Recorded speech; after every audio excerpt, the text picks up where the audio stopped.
ಕಥೆ ಸಂಬಂಧಗಳ ಸತ್ಯ. ಅದು ನಗರದ ಪ್ರಸಿದ್ಧ ವೃದ್ಧಾಶ್ರಮ. ಅದರ ಹೆಸರು ಸೌಹಾರ್ದಂ. ಅಲ್ಲಿ 40 ವರ್ಷದ ವ್ಯಕ್ತಿ ವಿನಯ್ ತನ್ನ 75 ವರ್ಷದ ತಾಯಿ ಸುನಂದಾ ಅವರನ್ನು ಬಿಟ್ಟು ಹೋಗಲು ಬಂದಿದ್ದ. ಸ್ವಾಗತ ಕಚೇರಿಯಲ್ಲಿ ಕುಳಿತಿದ್ದ ಹುಡುಗಿ ಮತ್ತು ವಿನಯ್ ನಡುವೆ ಮಾತುಕತೆ ನಡೆಯುತ್ತಿತ್ತು. ನೋಡಿ ಮೇಡಂ, ದಯವಿಟ್ಟು ಅರ್ಥ ಮಾಡಿಕೊಳ್ಳಿ. ನನ್ನ ತಾಯಿಯನ್ನು ಮತ್ತೊಮ್ಮೆ ಇಲ್ಲಿಗೆ ಕರೆದುಕೊಂಡು ಬರುವಷ್ಟು ನನಗೆ ಸಮಯವಿಲ್ಲ. ನೀವು ಈಗಲೇ ಅವರ ದಾಖಲಾತಿ ವ್ಯವಸ್ಥೆ ಮಾಡಿಕೊಳ್ಳಿ ಎಂದು ನಾನು ಬಯಸುತ್ತೇನೆ ಎಂದು ಹೇಳುತ್ತಾ ಅವನು ಚೆಕ್ ಪುಸ್ತಕವನ್ನು ಮೇಜಿನ ಮೇಲೆ ಇಟ್ಟ. ನೀವು ಹೇಳಿದರೆ ನಾನು ಈಗಲೇ 1 ಲಕ್ಷದ ಚೆಕ್ ಬರೆದು ಕೊಡುತ್ತೇನೆ. ನನ್ನ ತಾಯಿಯನ್ನು ಇಲ್ಲಿ ಇರಿಸಿಕೊಂಡರೆ ಸಾಕು ಎಂದು ಹೇಳಿದ. ಸ್ವಾಗತ ಕಚೇರಿಯ ಹುಡುಗಿ ದೃಢವಾದ ಧ್ವನಿಯಲ್ಲಿ, ಮಿಸ್ಟರ್ ವಿನಯ್, ನಾನು ನಿಮ್ಮ ತೊಂದರೆಯನ್ನು ಅರ್ಥ ಮಾಡಿಕೊಳ್ಳುತ್ತೇನೆ. ಆದರೆ ನಿಮಗೆ ಮೊದಲೇ ಹೇಳಿದ್ದೇನೆ, ಈ ವೃದ್ಧಾಶ್ರಮದ ಸಂಚಾಲಕರು ಈಗ ನಗರದಲ್ಲಿ ಇಲ್ಲ. ಅವರು ನಾಳೆ ರಾತ್ರಿಯವರೆಗೂ ಬರುತ್ತಾರೆ. ಅವರಿಲ್ಲದೆ ನಾನು ಯಾವುದೇ ಹೊಸ ದಾಖಲಾತಿ ಮಾಡಿಕೊಳ್ಳಲು ಸಾಧ್ಯವಿಲ್ಲ. ದಯವಿಟ್ಟು ನಿಮ್ಮ ತಾಯಿಯನ್ನು ನಾಳೆ ಕರೆದುಕೊಂಡು ಬನ್ನಿ ಎಂದು ಹೇಳಿದಳು. ಆಗ ವಿನಯ್ಗೆ ತನ್ನ ಸಿಟ್ಟನ್ನು ತಡೆದುಕೊಳ್ಳಲು ಆಗಲಿಲ್ಲ. ನಾಳೆ? ನೀವು ನಾಳೆ ಅಂತ ಹೇಳುತ್ತಿದ್ದೀರಾ ಎಂದು ಬಹುತೇಕ ಕಿರುಚಿಕೊಂಡ. ನನ್ನ ಹತ್ತಿರ ನಾಳೆಯವರೆಗೂ ಸಮಯವಿಲ್ಲ. ನನ್ನ ಜೀವನ ಮೊದಲೇ ಗೊಂದಲದಲ್ಲಿ ಮುಳುಗಿದೆ. 3 ದಿನಗಳ ನಂತರ ನನಗೆ ಅಮೆರಿಕಕ್ಕೆ ವಿಮಾನವಿದೆ. ಈಗ ನಾನು ಎಲ್ಲಾ ತಯಾರಿಯನ್ನು ಮಾಡಿಕೊಳ್ಳಬೇಕಿದೆ ಎಂದು ಹೇಳಿದ ನಂತರ ಅವನು ತನ್ನ ಧ್ವನಿಯಲ್ಲಿ ಸ್ವಲ್ಪ ಶಾಂತತೆಯನ್ನು ತಂದುಕೊಂಡು, ನಾವು ಬಹಳ ದೂರದಿಂದ ಬಂದಿದ್ದೇವೆ. ದಯವಿಟ್ಟು ನನ್ನ ಪರಿಸ್ಥಿತಿಯನ್ನು ಅರ್ಥ ಮಾಡಿಕೊಳ್ಳಿ ಎಂದು ಹೇಳುವಷ್ಟರಲ್ಲಿ ವಿನಯ್ನ ಮೊಬೈಲ್ ರಿಂಗ್ ಆಯಿತು. ತೆಗೆದು ನೋಡಿದರೆ ಅದು ಅವನ ಬಾಸ್ನ ಕರೆಯಾಗಿತ್ತು. ಸ್ವಲ್ಪ ಗಾಬರಿಯಿಂದ ಅವನು ಫೋನ್ ಸ್ವೀಕರಿಸಿದ. ಹಲೋ, ಹಾಂ ಸರ್, ವಿನಯ್ ಹೇಳಿದ. ಇನ್ನೊಂದು ಕಡೆಯಿಂದ ಕಠಿಣ ಧ್ವನಿ ಕೇಳಿಸಿತು. ಮಿಸ್ಟರ್ ವಿನಯ್, ನೀವು ಇನ್ನೂವರೆಗೂ ನನಗೆ ದಾಖಲೆಗಳನ್ನು ಇಮೇಲ್ ಮಾಡಿಲ್ಲ. ಆದರೆ ನೀವು ಇಂದು ಮಧ್ಯಾಹ್ನದೊಳಗೆ ಎಲ್ಲಾ ದಾಖಲೆಗಳನ್ನು ಇಮೇಲ್ ಮೂಲಕ ಕಳುಹಿಸುವುದಾಗಿ ಹೇಳಿದ್ದೀರಿ. ವಿನಯ್ ಬೆವರಿನಲ್ಲಿ ನೆನೆದು ಹೋದ. ಹಾಂ ಸರ್, ಈಗಲೇ ಕಳುಹಿಸುತ್ತೇನೆ ಎಂದು ಅವನು ತಡಬಡಾಯಿಸುತ್ತಾ ಹೇಳಿದ. ಅವನ ಬಾಸ್ ಅವನನ್ನು ಗದರಿಸಿದ. ಆದರೆ ಮಿಸ್ಟರ್ ವಿನಯ್, ನೀವು ನಿಮ್ಮ ಕೆಲಸದ ಬಗ್ಗೆ ಇಷ್ಟೊಂದು ಅಸಡ್ಡೆ ಹೊಂದಲು ಹೇಗೆ ಸಾಧ್ಯ? ಇಲ್ಲ ಸರ್, ನಿಜವಾಗಿಯೂ ನಾನು ಸ್ವಲ್ಪ ತೊಂದರೆಯಲ್ಲಿದ್ದೆ. ಈಗಲೇ ನಾನು ಎಂದು ಅವನು ತನ್ನ ಸಮರ್ಥನೆಯಲ್ಲಿ ಮತ್ತೇನೋ ಹೇಳುವ ಮೊದಲೇ ಇನ್ನೊಂದು ಕಡೆಯಿಂದ ಫೋನ್ ಸಂಪರ್ಕ ಕಡಿತಗೊಂಡಿತು. ಚಿಂತೆ ಮತ್ತು ಬೇಸರದಲ್ಲಿ ಮುಳುಗಿದ ವಿನಯ್ ತನ್ನ ತಲೆ ಹಿಡಿದು ಕುರ್ಚಿಯ ಮೇಲೆ ಕುಳಿತ. ತನ್ನ ಮಗನನ್ನು ಈ ರೀತಿ ಬೇಸರದಲ್ಲಿ ಕುಳಿತಿದ್ದನ್ನು ನೋಡಿದ ಸುನಂದಾ ವ್ಯಾಕುಲಳಾದಳು. ವಿನಯ್ ಈ ಬಾರಿ ಕೈ ಮುಗಿಯುತ್ತಾ ಆ ಮಹಿಳೆಗೆ, ಮೇಡಂ, ನೀವೇ ನೋಡುತ್ತಿದ್ದೀರಿ ನಾನು ಎಷ್ಟು ಸಂಕಟದಲ್ಲಿ ಮುಳುಗಿದ್ದೇನೆ ಎಂದು. ಒಂದು ಕಡೆ ಹೆಂಡತಿ ಮಕ್ಕಳು ಮತ್ತು ಮನೆಯ ತೊಂದರೆ, ಇನ್ನೊಂದು ಕಡೆ ವಿದೇಶದ ನೌಕರಿ. ಇದು ನನ್ನ ಭವಿಷ್ಯದ ಪ್ರಶ್ನೆಯಾಗಿದೆ ಮೇಡಂ. ದಯವಿಟ್ಟು ಏನಾದರೂ ಮಾಡಿ. ನೀವು ನಿಮ್ಮ ವ್ಯವಸ್ಥಾಪಕರಿಗೆ ಫೋನ್ ಹಚ್ಚಿಕೊಡಿ. ನಾನು ಅವರೊಂದಿಗೆ ಮಾತನಾಡಿ ಅವರನ್ನು ಒಪ್ಪಿಸಲು ಪ್ರಯತ್ನಿಸುತ್ತೇನೆ ಎಂದು ಕೇಳಿಕೊಂಡ. ಸರ್, ಅದು ಹಾಗೆ ಆಗಲು ಸಾಧ್ಯವಿಲ್ಲ. ವ್ಯವಸ್ಥಾಪಕರ ಫೋನ್ ಸಂಪರ್ಕಕ್ಕೆ ಸಿಗುತ್ತಿಲ್ಲ ಎಂದು ಹೇಳುತ್ತಾ ಆ ಹುಡುಗಿ ಒಬ್ಬ ಹುಡುಗನನ್ನು ಕರೆದಳು. ರಾಜು, ಇಲ್ಲಿಗೆ ಬಾ. ಆಗ 20 ರಿಂದ 25 ವರ್ಷದ ಯುವಕನೊಬ್ಬ ಅವಳ ಮುಂದೆ ಬಂದು ನಿಂತು, ಹೇಳಿ ಮೇಡಂ ಅಂದನು. ರಾಜು, ಇವರಿಬ್ಬರಿಗೂ ಊಟ ಮತ್ತು ಇಂದು ರಾತ್ರಿ ಇಲ್ಲಿಯೇ ಉಳಿದುಕೊಳ್ಳಲು ವ್ಯವಸ್ಥೆ ಮಾಡು. ಅವರು ಬಹಳ ದೂರದಿಂದ ಬಂದಿದ್ದಾರೆ ಎಂದು ಹೇಳಿದಳು. ಆಯ್ತು ಮೇಡಂ, ಈಗಲೇ ಮಾಡಿಸುತ್ತೇನೆ ಎಂದು ಹೇಳಿ ರಾಜು ಒಳಗೆ ಹೋದ. ಆ ಹುಡುಗಿಯ ಮಾತು ಕೇಳಿ ವಿನಯ್ ಬೆಚ್ಚಿಬಿದ್ದ. ಇದೇನಿದು ಮೇಡಂ, ನೀವು ನಮ್ಮ ರಾತ್ರಿಯ ವಾಸ್ತವ್ಯಕ್ಕೆ ವ್ಯವಸ್ಥೆ ಮಾಡಲು ಅವರಿಗೆ ಹೇಳುತ್ತಿದ್ದೀರಿ ಎಂದು ವಿನಯ್ ಕೇಳಿದನು. ಆಗ ಆ ಹುಡುಗಿ, ನೋಡಿ ಮಿಸ್ಟರ್ ವಿನಯ್, ಮತ್ತೊಮ್ಮೆ ನೀವು ಅಷ್ಟು ದೂರದಿಂದ ಬರಲು ಸಾಧ್ಯವಾಗಲಿಕ್ಕಿಲ್ಲ. ಅದಕ್ಕೆ ನೀವಿಬ್ಬರೂ ಇಂದು ರಾತ್ರಿ ಇಲ್ಲಿಯೇ ಉಳಿಯಿರಿ ಎಂದು ಹೇಳಿದಳು. ಆದರೆ ಮೇಡಂ, ನನಗೆ ತುಂಬಾ ತೊಂದರೆಯಾಗುತ್ತದೆ. ಹೀಗೆ ಹೇಳುತ್ತಾ ವಿನಯ್ ಮುಖದಲ್ಲಿ ಚಿಂತೆಯ ಗೆರೆಗಳು ಮೂಡಲು ಪ್ರಾರಂಭಿಸಿದವು. ಆಗ ಆ ಹುಡುಗಿ, ಅರೆ, ನಾನು ಹೇಳಿಲ್ಲವೇ, ನೀವು ಈ ರಾತ್ರಿ ಇಲ್ಲಿಯೇ ಇರಬಹುದು ಎಂದು. ನೀವು 1ನೇ ನಂಬರ್ ಕೋಣೆಗೆ ಹೋಗಿ. ಏನಾದರೂ ಬೇಕಿದ್ದರೆ ನಮಗೆ ಹೇಳಿ ಅಂದಳು. ಒಲ್ಲದ ಮನಸ್ಸಿನಿಂದ ವಿನಯ್ ತನ್ನ ತಾಯಿ ಸುನಂದಾ ಅವರನ್ನು ಕರೆದುಕೊಂಡು ಆ ಸಣ್ಣ ಕೋಣೆಯ ಕಡೆಗೆ ಹೊರಟ. ಒಳಗೆ ಪ್ರವೇಶಿಸುತ್ತಿದ್ದಂತೆಯೇ ಆ ಆಶ್ರಮದ ಸೇವಕ ರಾಜು ಒಂದು ಒಳ್ಳೆಯ ಹಾಸಿಗೆಯನ್ನು ನೆಲದ ಮೇಲೆ ಹಾಸಿದ್ದ. ಸಾಹೇಬರೇ, ನಾನು ಸ್ವಲ್ಪ ಹೊತ್ತಿನಲ್ಲಿಯೇ ಚಹಾ ತೆಗೆದುಕೊಂಡು ಬರುತ್ತೇನೆ. ಅಷ್ಟರಲ್ಲಿ ನೀವು ಕೈ ಕಾಲು ಮುಖ ತೊಳೆದುಕೊಂಡು ಬನ್ನಿ. ಇಲ್ಲೇ ಹತ್ತಿರದಲ್ಲಿಯೇ ಸ್ನಾನಗೃಹವಿದೆ ಎಂದು ಹೇಳಿ ರಾಜು ಅಡುಗೆ ಕೋಣೆಯ ಕಡೆಗೆ ಹೋದನು. ಆ ಕೋಣೆಯಲ್ಲಿ ಒಂದು ಮರದ ಮೇಜು ಮತ್ತು 2 ಕುರ್ಚಿಗಳಿದ್ದವು. ಗೋಡೆಯ ಮೇಲೆ ಮಸುಕಾದ ಚಿತ್ರ ಮತ್ತು ಕಿಟಕಿಯಿಂದ ಬರುತ್ತಿದ್ದ ಹಗುರವಾದ ಗಾಳಿ ವಾತಾವರಣವನ್ನು ಸ್ವಲ್ಪ ಹಗುರಗೊಳಿಸಲು ಪ್ರಯತ್ನಿಸುತ್ತಿತ್ತು. ಸಮಯ ವ್ಯರ್ಥ ಮಾಡದೆ ವಿನಯ್ ತನ್ನ ಲ್ಯಾಪ್ಟಾಪ್ ಅನ್ನು ಮೇಜಿನ ಮೇಲೆ ಇಟ್ಟು ತನ್ನ ಕಚೇರಿಯ ಕೆಲಸದಲ್ಲಿ ಮುಳುಗಿದ. ಅವನ ಬೆರಳುಗಳು ಕೀಬೋರ್ಡ್ ಮೇಲೆ ವೇಗವಾಗಿ ಚಲಿಸುತ್ತಿದ್ದವು.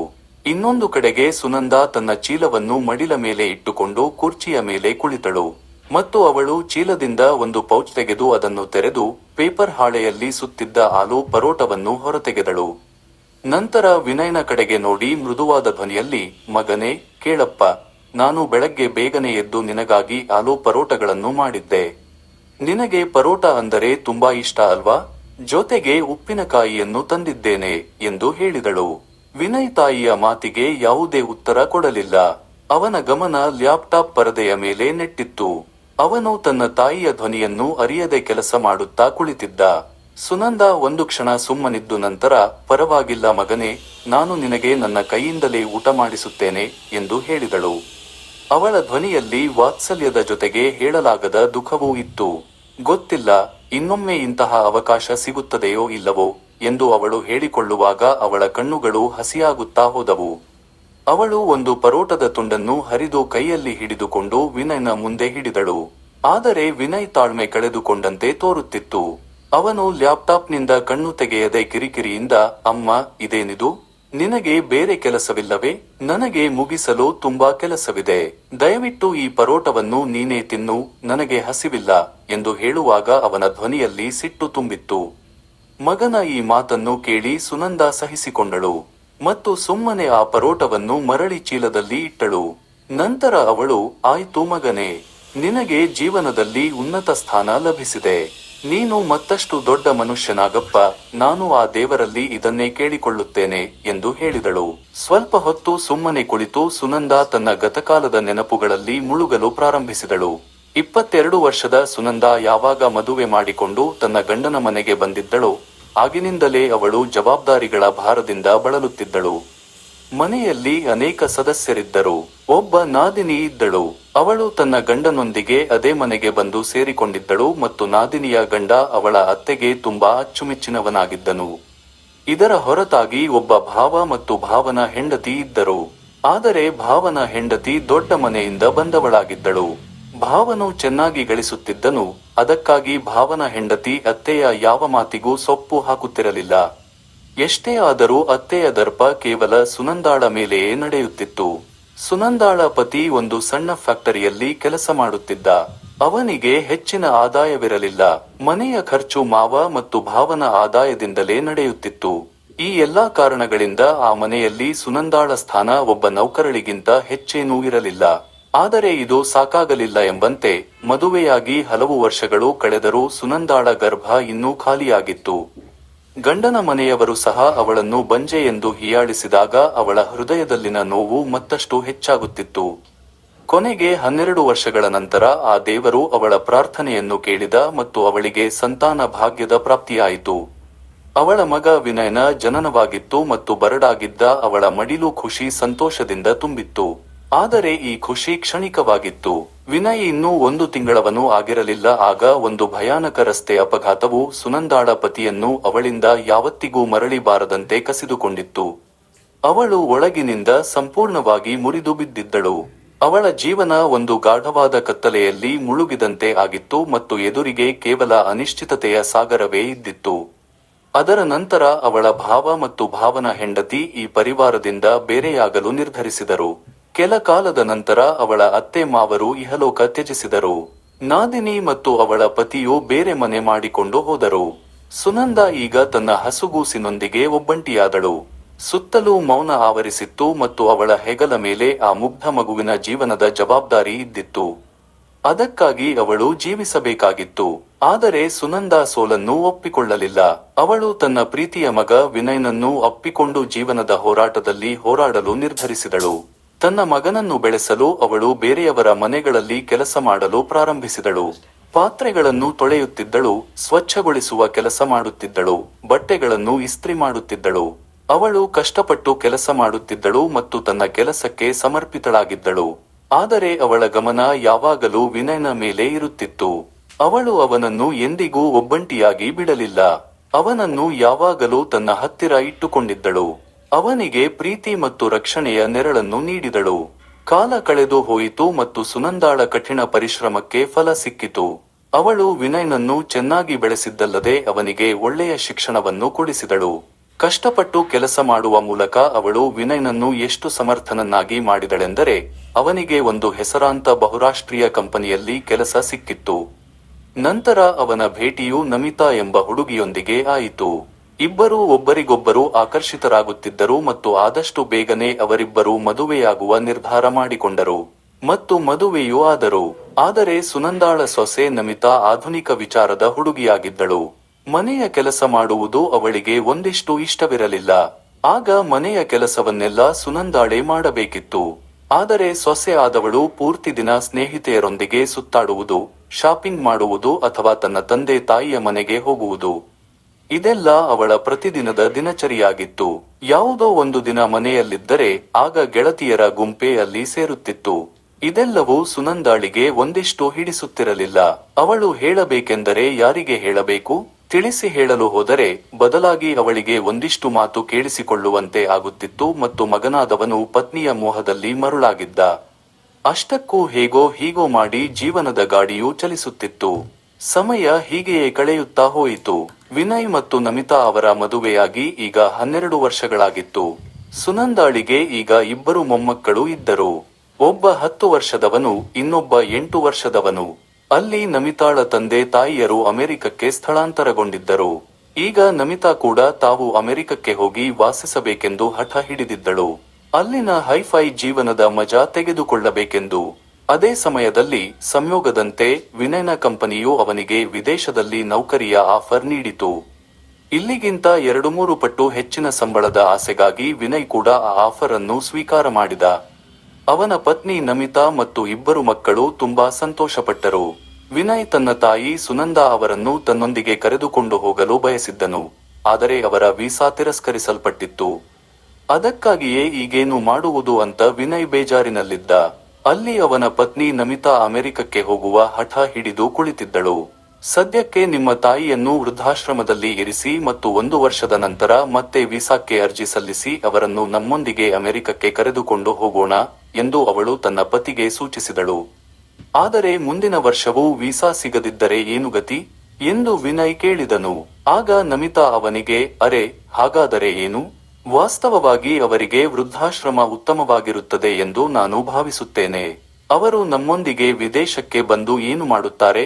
ಮತ್ತು ನೀವು ನಿಮ್ಮ ತಾಯಿಯ ಬಗ್ಗೆ ಯೋಚಿಸಿ, ಚಿಂತೆ ಮಾಡಿ ಕೊರಗುವ ಬದಲು ನಮ್ಮ ಮುಂದಿನ ಜೀವನದ ಬಗ್ಗೆ ಗಮನ ಕೊಡಿ. ಈ ಸಮಯವು ಪ್ರಾಯೋಗಿಕವಾಗಿ ವರ್ತಿಸುವುದಿದೆ.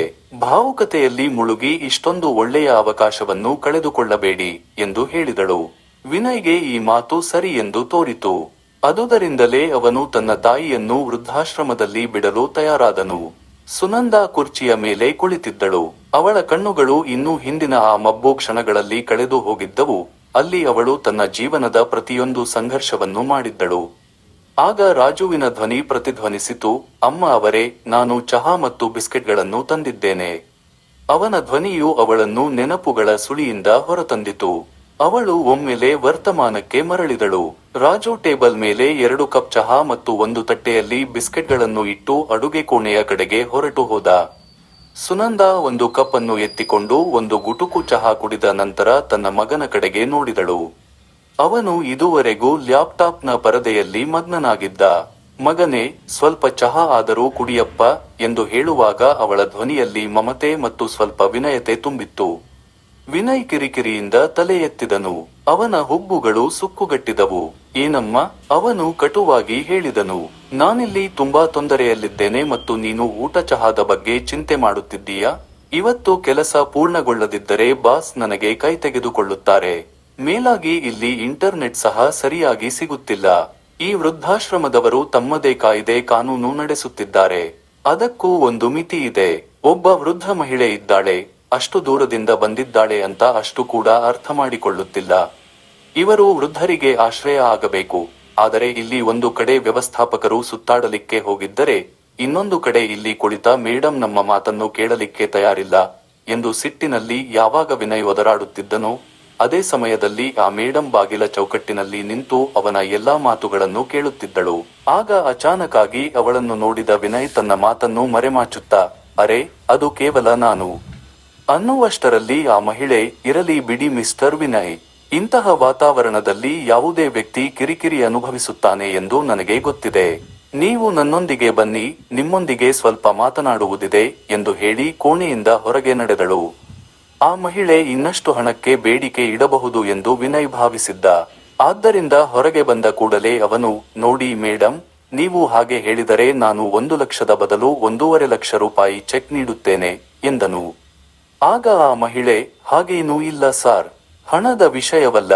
ನನಗೆ ಆಶ್ಚರ್ಯವಾಗುತ್ತಿರುವ ಸಂಗತಿ ಎಂದರೆ ನಿಮ್ಮ ಬಾಲ್ಯದಲ್ಲಿ ನಿಮ್ಮ ತಾಯಿ ನಿಮಗಾಗಿ ಹಲವು ಪ್ರಮುಖ ಕೆಲಸಗಳನ್ನು ಮುಂದೂಡಿರಬಹುದು, ಹಲವು ನಿದ್ದೆಯಿಲ್ಲದ ರಾತ್ರಿಗಳನ್ನು ಕಳೆದಿದ್ದಿರಬಹುದು, ಮತ್ತು ನೀವು ಅವಳಿಗಾಗಿ ಇಲ್ಲಿ ಒಂದು ರಾತ್ರಿಯನ್ನು ಸಹ ಕಳೆಯಲು ಸಾಧ್ಯವಿಲ್ಲವೇ ಎಂದು ಹೇಳಿದಳು. ಇದನ್ನು ಕೇಳಿದ ವಿನಯ್ನ ಕಣ್ಣುಗಳು ನಾಚಿಕೆಯಿಂದ ಕೆಳಗೆ ನೋಡುತ್ತಿದ್ದವು. ಆಗ ಆ ಮಹಿಳೆ ಮತ್ತೆ ಮುಂದುವರೆದು, ನಡೆಯಿರಿ, ನಿಮ್ಮ ಆ ಸಮಸ್ಯೆಯನ್ನು ಪರಿಹರಿಸುತ್ತೇನೆ. ನಾನು ನಿಮ್ಮ ತಾಯಿಯ ದಾಖಲಾತಿಯನ್ನು ಈಗಿಂದೀಗಲೇ ಮಾಡಿಸಬಲ್ಲೆ. ಆದರೆ ಅನ್ನುವಷ್ಟರಲ್ಲಿ ವಿನಯ್, ಆದರೆ ಏನು ಮೇಡಂ ಎಂದು ಅವಸರದಲ್ಲಿ ಕೇಳಿದ. ಆದರೆ ಮಿಸ್ಟರ್ ವಿನಯ್, ನೀವು ನನ್ನದೊಂದು ಸಣ್ಣ ಕೆಲಸ ಮಾಡಬೇಕು ಎಂದು ಆ ಮಹಿಳೆ ಅಂದಳು. ಆ ಮಹಿಳೆಯಿಂದ ಇದನ್ನು ಕೇಳಿದ ವಿನಯ್ ಪ್ರಶ್ನಾರ್ಥಕ ಕಣ್ಣುಗಳಿಂದ ಅವರನ್ನ ನೋಡಲು ಪ್ರಾರಂಭಿಸಿದನು. ನಂತರ ಆ ಮಹಿಳೆ, ರಾಮಲಾಲ್ ಎಂಬ ವೃದ್ಧರು ಇಲ್ಲಿ ನಮ್ಮ ವೃದ್ಧಾಶ್ರಮದಲ್ಲಿ ವಾಸಿಸುತ್ತಿದ್ದಾರೆ, ನೀವು ಅವರ ಮೊಮ್ಮಗನಂತೆ ನಟಿಸಬೇಕು ಅಂದಳು. ಇದನ್ನು ಕೇಳಿ ವಿನಯ್ ಆಘಾತಕ್ಕೊಳಗಾದನು. ಆಗ ಆ ಮಹಿಳೆ, ಸುಮಾರು 10 ವರ್ಷಗಳ ಹಿಂದೆ ಅವರ ಮಗ ಅವರನ್ನು ಇಲ್ಲಿ ಬಿಟ್ಟು ಪತ್ನಿ ಮತ್ತು ಮಗನೊಂದಿಗೆ ಆಸ್ಟ್ರೇಲಿಯಕ್ಕೆ ಹೋಗಿದ್ದರು. ಅಂದಿನಿಂದ ಇಂದಿನವರೆಗೂ ಅವರು ತಮ್ಮ ಮೊಮ್ಮಗನನ್ನು ಭೇಟಿಯಾಗಲು ಚಡಪಡಿಸುತ್ತಿದ್ದಾರೆ. ಅವನು ಒಂದಲ್ಲ ಒಂದು ದಿನ ತಮ್ಮನ್ನು ಕಾಣಲು ಬಂದೇ ಬರುತ್ತಾನೆ ಎಂದು ಭರವಸೆ ಇಟ್ಟುಕೊಂಡಿದ್ದಾರೆ. ಆದರೆ ಮಿಸ್ಟರ್ ವಿನಯ್, ಇಂದು ಅವರ ಆರೋಗ್ಯ ತುಂಬಾ ಹದಗೆಟ್ಟಿದೆ. ಅವರ ಹತ್ತಿರ ಹೆಚ್ಚು ಸಮಯವಿಲ್ಲ ಎಂದು ನನ್ನ ಅನಿಸಿಕೆಯಾಗಿದೆ. ಒಂದು ವೇಳೆ ನಿಮ್ಮಿಂದ ಆಗಬಹುದಾದರೆ ನನ್ನದೊಂದು ಈ ಸಣ್ಣ ಕೆಲಸವನ್ನು ಮಾಡಿಕೊಡಿ. ಕೇವಲ ಒಂದು ನಾಟಕವನ್ನು ಮಾಡುವುದಿದೆ. ತಮ್ಮ ಮೊಮ್ಮಗನನ್ನು ಕಾಣಲು ಕ್ಷಣಕ್ಷಣವೂ ಕಾತರಿಸುತ್ತಿರುವ ಅವರ ಕಣ್ಣುಗಳಿಗೆ ಎಷ್ಟು ನೆಮ್ಮದಿ ಸಿಗುತ್ತದೆ ಎಂದು ಸ್ವಲ್ಪ ಯೋಚಿಸಿ. ನೀವು ನನ್ನದೊಂದು ಈ ಕೆಲಸವನ್ನು ಮಾಡಿಕೊಟ್ಟರೆ ನಾನು ಈಗಲೇ ನಿಮ್ಮ ತಾಯಿಯ ದಾಖಲಾತಿ ಮಾಡಿಕೊಳ್ಳುತ್ತೇನೆ ಎಂದು ಹೇಳಿದಳು. ಅವಳ ಮಾತನ್ನು ಕೇಳಿದ ವಿನಯ್, ಆದರೆ ಮೇಡಂ, ನನಗೆ ಅವರ ಮೊಮ್ಮಗನ ಹೆಸರು ಸಹ ಗೊತ್ತಿಲ್ಲ. ಅವರ ಹೆಸರೇನು? ಇವರು ಅವನನ್ನು ಏನೆಂದು ಕರೆಯುತ್ತಿದ್ದರು ಎಂದು ಕೇಳಿದ. ಆಗ ಆ ಮಹಿಳೆ, ಅರೆ ವಿನಯ್ ಅವರೇ, ನೀವು ಅವರಿಗೆ ಏನನ್ನೂ ಹೇಳುವ ಅಗತ್ಯವಿಲ್ಲ. ಅವರ ಮೊಮ್ಮಗನ ಹೆಸರು ಪವನ್ ಅಷ್ಟೇ, ನೆನಪಿಟ್ಟುಕೊಳ್ಳಿ ಸಾಕು. ಈಗ ನೀವು ನನ್ನೊಂದಿಗೆ ಬನ್ನಿ ಎಂದು ಹೇಳುತ್ತಾ ವಿನಯ್ನನ್ನು ರಾಮಲಾಲ್ ಅವರ ಕೋಣೆಗೆ ಕರೆದುಕೊಂಡು ಹೋದಳು. ರಾಮಲಾಲ್ ಅವರ ಹಾಸಿಗೆಯ ಪಕ್ಕದಲ್ಲಿ ಇಡಲಾಗಿದ್ದ ಕುರ್ಚಿಯ ಮೇಲೆ ಅವರ ಸ್ನೇಹಿತ, ಅದೇ ಆಶ್ರಮದ ಮತ್ತೊಬ್ಬ ವೃದ್ಧರು ಕುಳಿತಿದ್ದರು. ರಾಮಲಾಲ್, ಸರಿಯಾಗಿ ಔಷಧಿ ತೆಗೆದುಕೊಂಡರೆ ನಿನ್ನ ಆರೋಗ್ಯ ಸುಧಾರಿಸುತ್ತದೆ ಎಂದು ವೈದ್ಯರು ಹೇಳಿದ್ದಾರೆ ಎಂದು ಸ್ನೇಹಿತ ಹೇಳಿದಾಗ, ರಾಮಲಾಲ್ ಅವರು ನಡುಗುವ ಧ್ವನಿಯಲ್ಲಿ, ನನ್ನನ್ನು ಕರೆದುಕೊಂಡು ಹೋಗು ಎಂದು ಆ ದೇವರಲ್ಲಿ ಎಷ್ಟೋ ಬಾರಿ ಕೇಳಿಕೊಳ್ಳುತ್ತೇನೆ. ಆದರೆ ಆ ಸಾವು ಅನ್ನುವುದು ಕರೆದರೂ ಕೂಡ ಹತ್ತಿರ ಬರುತ್ತಿಲ್ಲ. ಆ ದೇವರ ಕಿವಿಗೆ ನನ್ನ ಮಾತುಗಳು ಒಂದಿಷ್ಟು ಕೇಳಿಸುತ್ತಿಲ್ಲ ಎಂದು ಹೇಳುವಾಗ ರಾಮಲಾಲ್ ಅವರ ಹೃದಯದಲ್ಲಿ ಅಡಗಿದ್ದ ನೋವು ಅವರ ಮಾತುಗಳ ಮೂಲಕ ಹೊರಬರಲು ಪ್ರಾರಂಭಿಸಿತ್ತು. ಸರಿ ರಾಮಲಾಲ್, ನಾನು ಸ್ವಲ್ಪ ಹೊತ್ತಿನಲ್ಲಿಯೇ ಬರುತ್ತೇನೆ ಎಂದು ಹೇಳಿ ಅವರ ಸ್ನೇಹಿತ ಅಲ್ಲಿಂದ ಎದ್ದು ಹೊರಗೆ ಹೋದ. ಬಾಗಿಲ ಬಳಿ ನಿಂತಿದ್ದ ವಿನಯ್ ರಾಮಲಾಲ್ ಅವರ ಎಲ್ಲಾ ಮಾತುಗಳನ್ನು ಕೇಳಿಸಿಕೊಳ್ಳುತ್ತಿದ್ದ. ಆಗ ಆ ಮಹಿಳೆ ವಿನಯ್ನನ್ನು ಕರೆದುಕೊಂಡು ಒಳಗೆ ಬಂದಳು. ವಿನಯ್ ನೋಡಿದಾಗ ಹಾಸಿಗೆಯ ಮೇಲೆ ಅಸ್ಥಿಪಂಜರದ ರೂಪದಲ್ಲಿ ಒಬ್ಬ ವೃದ್ಧ ವ್ಯಕ್ತಿ ಮಲಗಿದ್ದರು. ಅವರ ಕೆನ್ನೆಗಳು ಸೊರಗಿ ಒಳಗೆ ಹೋಗಿದ್ದವು. ಅವರ ನಿರ್ಜೀವ ಕಣ್ಣುಗಳು ಕಿರುಚುತ್ತಾ ತಮ್ಮ ದುಃಖ ಮತ್ತು ನೋವಿನ ಕಥೆಯನ್ನು ಹೇಳುತ್ತಿದ್ದವು. ಆದರೆ ಅವರ ಉಸಿರಾಟವು ಅವರಿಗೆ ಇನ್ನೂ ಜೀವವಿದೆ ಎಂದು ಖಾತರಿಪಡಿಸುತ್ತಿತ್ತು. ಅವರ ಹತ್ತಿರ ಹೋಗಿ ಆ ಮಹಿಳೆ, ತಾತ, ನೋಡಿ ನಿಮ್ಮನ್ನು ಭೇಟಿಯಾಗಲು ಯಾರು ಬಂದಿದ್ದಾರೆ ಅಂದಳು. ಆಗ ರಾಮಲಾಲ್ ಅವರು ತಮ್ಮ ಕಣ್ಣುಗಳನ್ನು ನಿಧಾನಕ್ಕೆ ತೆರೆದು, ಯಾರು ಮಗಳೇ ಅಂದರು.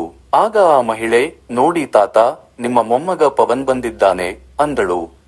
ಏನು, ನನ್ನ ಪವನ್ ಬಂದು ಬಿಟ್ಟನೆ ಎಂದು ಕೇಳುವಾಗ ಅವರ ಕಣ್ಣುಗಳಲ್ಲಿ ಒಂದು ಸಣ್ಣ ಹೊಳಪು ಕಾಣಿಸಿತು. ಹೌದು ತಾತ, ನಿಮ್ಮ ಮೊಮ್ಮಗ ನಿಮ್ಮನ್ನು ಭೇಟಿಯಾಗಲೇ ಖುದ್ದಾಗಿ ತಾವೇ ಬಂದಿದ್ದಾರೆ ಎಂದು ಹೇಳಿದಳು. ನನ್ನ ಮೊಮ್ಮಗ ನನ್ನನ್ನು ಭೇಟಿಯಾಗಲು ಬಂದು ಬಿಟ್ಟನೆ? ಇಷ್ಟು ದಿನ ನಿನಗೆ ನನ್ನ ನೆನಪು ಬರಲಿಲ್ಲವೇ? ನೀನು ತುಂಬಾ ಬೆಳೆದಿದ್ದೀಯಾ ಅಪ್ಪ. ರಾಮಲಾಲ್ ಅವನನ್ನು ನೋಡಿದ ತಕ್ಷಣ ಅವರ ಹಳೆಯ ದೇಹಕ್ಕೆ ಹೊಸ ಜೀವ ಮರಳಿದಂತೆ ಅನಿಸಿತು. ಆ ಮಹಿಳೆ ಅವರಿಗೆ ಆಸರೆ ನೀಡುತ್ತಾ ಹಾಸಿಗೆಯ ಮೇಲೆ ಎಬ್ಬಿಸಿ ಕೂರಿಸಿ, ತಾತ, ನಾಳೆ ನಿಮ್ಮ ಮೊಮ್ಮಗ ಮರಳಿ ಹೋಗುವ ವಿಮಾನವಿದೆ. ಅದಕ್ಕಾಗಿ ನೀವು ಈಗಲೇ ಅವರೊಂದಿಗೆ ಮನಸ್ಸು ತುಂಬಿ ಬರುವವರೆಗೂ ಮಾತನಾಡಿ ಎಂದು ಹೇಳಿ ಅವಳು ಕೋಣೆಯಿಂದ ಹೊರಗೆ ಹೋದಳು. ವಿನಯ್ ಹತ್ತಿರದಲ್ಲಿದ್ದ ಕುರ್ಚಿಯ ಮೇಲೆ ಕುಳಿತುಕೊಳ್ಳಲು ನೋಡಿದಾಗ ರಾಮಲಾಲ್ ಅವರು, ಅಲ್ಲಿ ಬೇಡ ಪವನ್, ಇಲ್ಲಿ ನನ್ನ ಹತ್ತಿರ ಕುಳಿತುಕೋ ಎಂದು ತಮ್ಮ ಹಾಸಿಗೆಯ ಮೇಲೆ ಕೈ ಇಟ್ಟು ಹೇಳಿದರು. ವಿನಯ್ಗೆ ಸ್ವಲ್ಪ ಅನಾನುಕೂಲ ಅನಿಸುತ್ತಿತ್ತು. ಆದರೆ ನಂತರ ಅವನಿಗೆ ಆ ಮಹಿಳೆ ಹೇಳಿದ ಮಾತು ನೆನಪಿಗೆ ಬಂದಿತ್ತು. ಅವನು ಸದ್ದಿಲ್ಲದೆ ಅವರ ಹಾಸಿಗೆಯ ಮೇಲೆ ಕುಳಿತನು.